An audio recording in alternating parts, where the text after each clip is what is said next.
Hanya karena telepon genggamnya disita sang guru, dua murid sebuah pondok pesantren tega menganiaya gurunya hingga meninggal dunia. Korban dianiaya dalam perjalanan usai sholat subuh di masjid.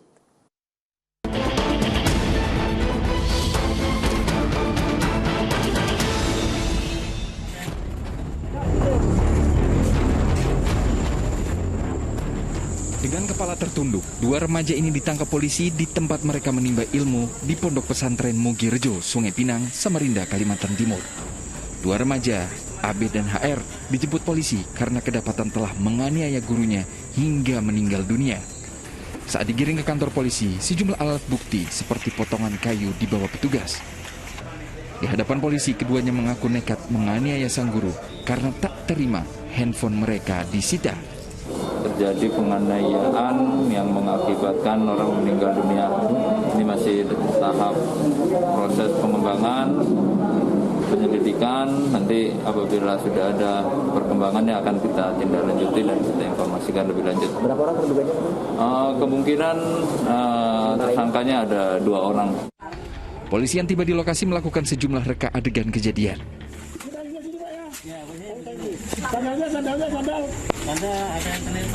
Warga mengaku peristiwa penganiayaan terjadi begitu cepat. Gimana kedengaran? Kedengaran suara bunyi pukulan aja. Pukulan ya? Ya, jadi kita kan di dalam rumah masih belum selesai sholat maghrib. Jadi dengar pukulan, itu pun dugaan kami masih orang bunuh ular lah. Iya. Lubuk-lubuk, saya keluar ternyata bukan. Sehari sebelum kejadian penganiayaan, korban menyita handphone kedua tersangka saat jam belajar. Keesokan harinya, di waktu pagi, korban yang baru pulang sholat subuh di masjid tiba-tiba dihadang kedua tersangka. Agar tidak dikenali, keduanya menutupi wajah menggunakan topeng dan jaket berpenutup kepala. Tersangka meminta handphone yang disita dikembalikan, namun korban menolak. Keduanya kemudian menganiaya korban dengan balok kayu yang ditemukan di depan mata. Warga menemukan korban dalam keadaan tidak sadar, sementara kedua tersangka langsung kabur usai penganiayaan. Sempat dibawa ke rumah sakit, nyawa korban akhirnya tak tertolong.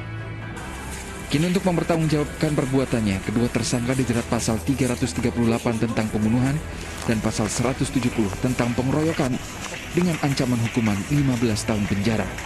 Namun karena kedua tersangka masih di bawah umur, digunakan hukum peradilan anak dan diberikan pendampingan. Tim Liputan melaporkan.